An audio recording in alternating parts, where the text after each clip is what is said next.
What's up, guys? In this video, I'm gonna pretty much document the process of converting your bike over to E85. So start this off. See right here, probably got like a half tank of probably closer to 3/4 of a tank of 93 pump gas, and this is my AFR gauge right here, and I just pretty much want to document what the bike is currently idling at on just regular 93 pump gas. So I had it running prior to this video just to get everything, just to get heat in the motor and everything. So this will be a warm start. So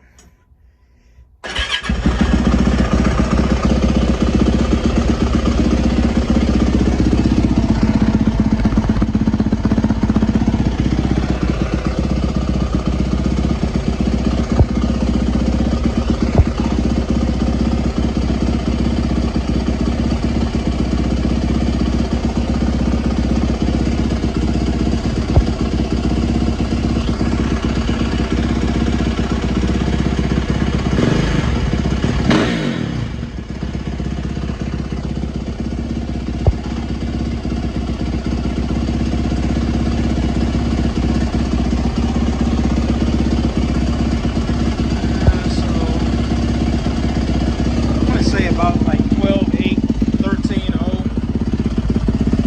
That's usually where it idles at.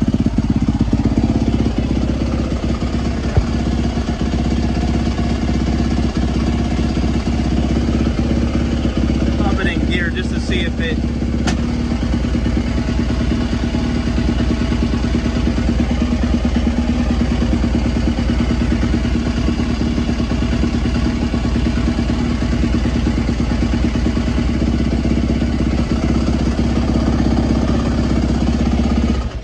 Yeah, so we're about, I want to say like from anywhere from 12.8 to 13.0 at idle. That's normally what I see when I ride too. So that was 93 pump gas. I filled up on E85 the other day. Probably got about this is a 5-gallon drum right here. Only got it maybe full like half the way.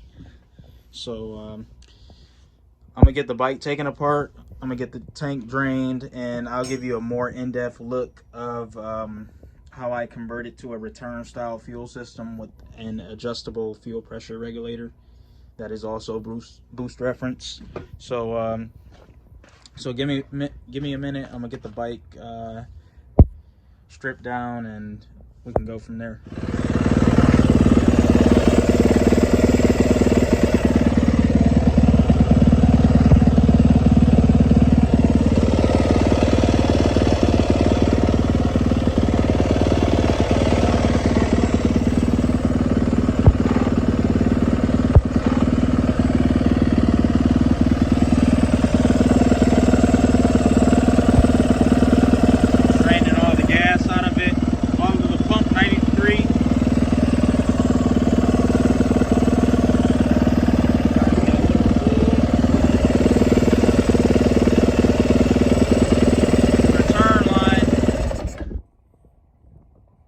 This is the return line right here,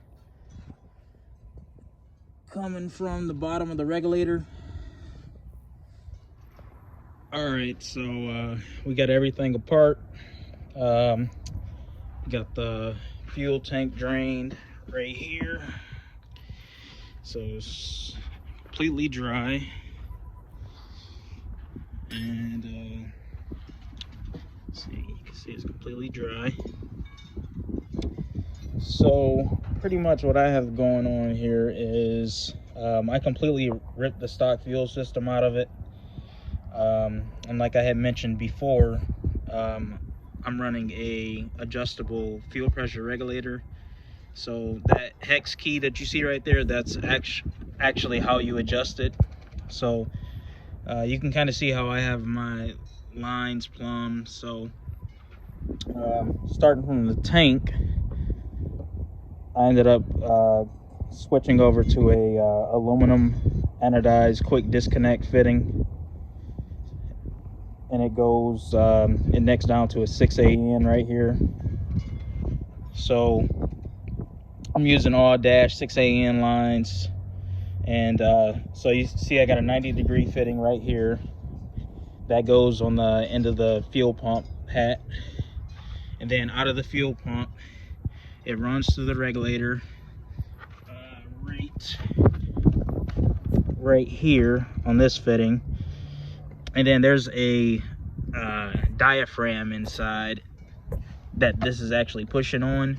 It's spring loaded, and as you pretty much turn this screw in, it's compressing the fuel more, which is in turn elevating the fuel pressure. So after it goes through the pressure regulator, it comes out the other side here, and then this line runs all the way around the shock to right here. I'm not sure if you can see it, but it basically goes to that injector hat where the stock injector is mounted. On the bottom of it, this is the return line. So basically, once I set this fuel pressure, the regulator, wherever I want the line pressure to be, as far as fuel pressure goes, it bleeds off the excess and sends it through this line, which basically also comes up through this area right here, and then I have it running right here. Actually, I got it running on the left side of the bike, and then comes right here. I kind of had to trim this stuff right here. I probably could have did that a little bit better, but I was kind of in a rush when I was doing everything. So so this line right here basically is that fitting on the bottom of the fuel pressure regulator, and then it bleeds off the excess pressure into the tank right here. You can see I got this fitting right here. I was kind of tight on space too. That's probably it's kind of why I mounted it right here, because I originally wanted to put the bulkhead fitting right here for the return, but I just I didn't have enough space to do that because of this piece right here on the seat.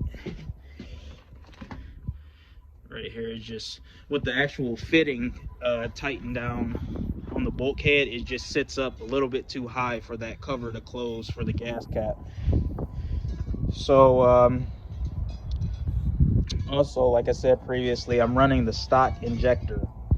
How I'm able to run this bike on E85 is, since I have this manual adjustable regulator, is also boost reference, I'm basically running a higher fuel line pressure. So the stock setup uses 43 psi or 3-bar fuel pressure. With the E85 setup, I'm running somewhere around 4-bar. I want to say like 60 to 65 psi. And if you do your math correctly, or at least use a fuel pressure versus fuel flow calculator, let's just say theoretically this bike makes 60 horsepower, 55 to 60 horsepower. So that calls for a 387 cc injector on gasoline. So I basically just took those values and put them into the calculator, and then converted everything over to E85 values to make the same horsepower, and it called for, I want to say, about a 30 to 40% increase in injector. So I want to say it came to around 440-ish cc. So by running 60 psi this injector that was rated at 387 cc on 3 bar, which is 43.5 psi, now is equivalent to a 455 pound injector by running 4 bar, which is 60 psi. And I mean, so far the pump's been handling it, because I've just been keeping a real close eye on my AFRs on this gauge right here, and I'm not seeing any lean spikes. I'm not feeling any hiccups. Everything seems to be running fine so far. So I mean, just praying it stays that way, but so far I'm not having any issues.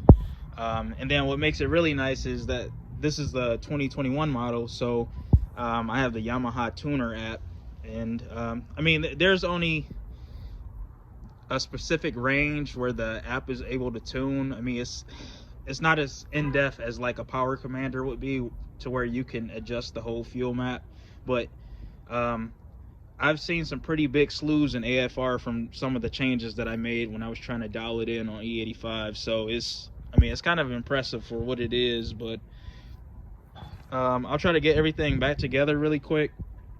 I just wanted to give everybody a little bit more of an in-depth view of the fuel system and how I'm able to make everything work in order to get the bike to run on E85. And actually, one thing I did forget to mention is that inside the tank on this fuel pressure, I'm sorry, on this fuel pump unit, there is a like a quick disconnect fuel pressure regulator, and it's basically what's called a deadhead system.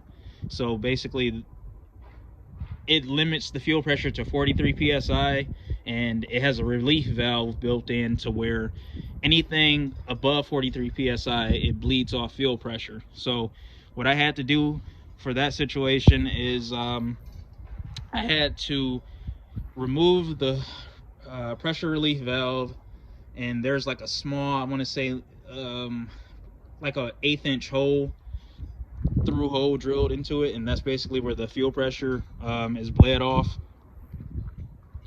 I had to weld that up, and I'm not going to say I would recommend you do that, because it is kind of dangerous if you don't clean it really well, especially after it's been submerged in fuel. So I soaked mine in water and tried to clean it as best as I could before we welded on it, but it did make a little small fire, so I wouldn't recommend it. So if you really want to play it safe, you could just order a new fuel pressure relief valve, and you can get those right on Fuel Pump Parts Factory. I believe that's the site. I can leave a link to it down in the description, but that would be the safest way to go about it, because you know, you aren't welding on anything that had, you know, fuel ran through it or anything. So I'm gonna try to get everything back together, and we'll try to start it on E85. I got a tune already set up from when I previously ran it on E85 a few months ago. I got that saved in the Yamaha tuner app, and I'll load it up and we can see where we go from there. It's kind of cold today, so it might kind of be a pain to start.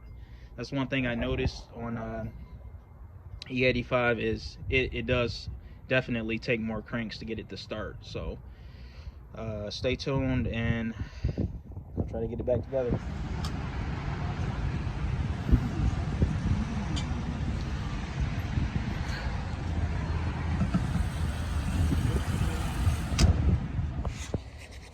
All right, fill it up with E85. You guys saw I filled that VP Racing can right there. Still has the same amount of fuel in it. E85.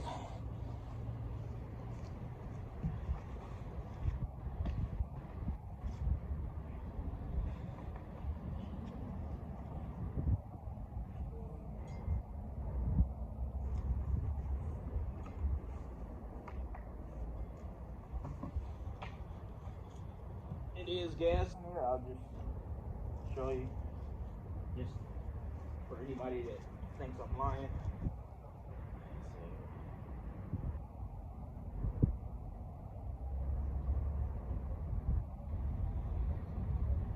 Actually just got done riding it. I gotta say, I gotta recount my statement. It definitely feels torquier on E85. Now, I don't know if that would be the same thing on all bikes, because I mean, generally with E85, you would want more ignition timing. That's kind of where you make your power at, by being able to add more ignition timing. So with the tuner, I definitely did get a little bit aggressive on the ignition timing. So I want to say results may vary depending on what bike you have.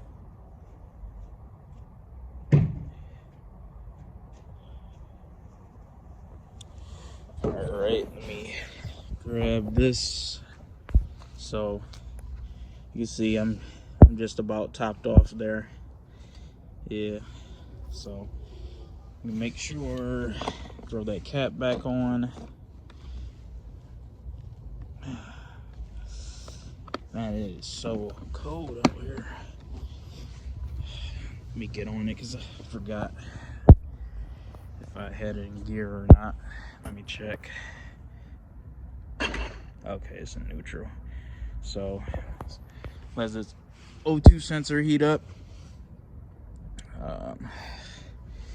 You can see I got the blue light on right there. So I have my secondary tune on E85, and I'll show you that in the screen record on how the two tunes differ. So this is the stock fuel system, completely stock.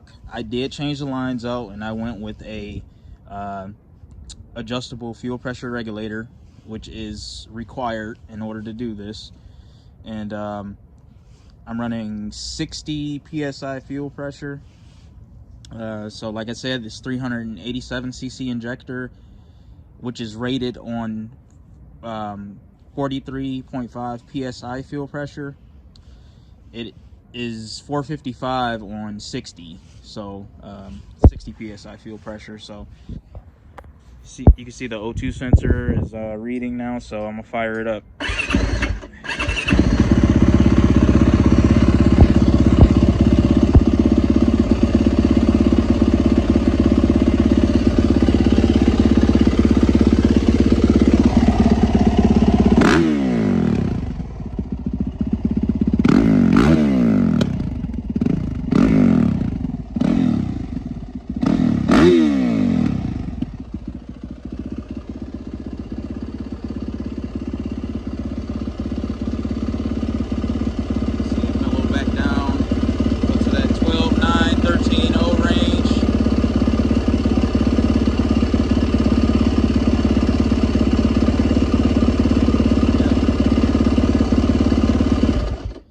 And this sensor is everything is rated off of the gasoline scale. So even though it's E85, you would still go off the stoichiometric ratio of gasoline, because that's what the sensor is set up for. So yeah, you see it runs pretty good. Hopefully I can get a mount this week. I actually want to take some riding videos with it while it's on E85. Because last time I had it on E85, I actually had the Navis on it still, which is extremely sketchy at high speeds on the street. But with the street tires on, up top, it just pulls like a freaking animal. Like, it's no words to describe it. So I can't even imagine, like, once I get the turbo system all connected and everything and fully dialed in, this thing should be a complete riot. So like I said, this is 2021 YZ450 E85. For the new setup, this is actually my new injector. So once I get the turbo on it, obviously the stock injector isn't going to be able to supply enough fuel, especially on the E85. So this is a 1200 cc injector. at 43.5 psi, and this is a direct replacement. I got this over at Fuel Injector Development. They have great injectors, great customer service. Shipped out the same day I bought it. They even threw in a adapter pigtail, because this is a EV1 injector, and by EV1 that's meaning the actual electrical connection right here. So you have EV1, EV6, Denso, it's a plethora of them. So yeah, so it's a direct plug and play. This I can't install until I get the DynoJet Power Commander 5, because I don't have enough adjustability with the app in order to make up for such a large slew and injector size. So this injector should be able to supply everything I need, honestly. I'm probably will run a lower fuel pressure because I don't want to give up the idle characteristics or anything. So this is my first time playing with the Power Commander 5. I don't have any experience with it at all. I'm sure it probably has a lot of similarities to a lot of other tuning software, but yeah, this is the first from me. So happy to let you guys watch. Couldn't find any videos on any turbo dirt bike, so I figured I'd be the first guy to do it. And I mean, I don't know everything in the world, so I'm kind of learning with you guys. I'm learning as I go. I'm just using prior knowledge that I've used on turbo cars and trucks that I've had. So yeah, so hopefully I can get the new EcoBoost turbo modified and hopefully get it mounted up. I do want to go with different style piping, so this is all going to go away, and it'll be substantially shorter. So actually with the new setup, I'm just going to do a schedule 40 pipe, 90 degree, coming right off the exhaust port right there. And I'm going to try to put the new turbo in the same spot as the Garrett one that I've been shooting videos with lately, because I just like how it tucks right here. It doesn't get in the way of my leg or anything, so I'm kind of fond of this spot right here. So yeah, so hopefully I can have a new video up soon. Really excited to get this thing boosted, really excited for you guys to see it. And so you could follow me on Instagram at _streetsweeper_S10, or you can hit me up on TikTok under the same name. So yeah.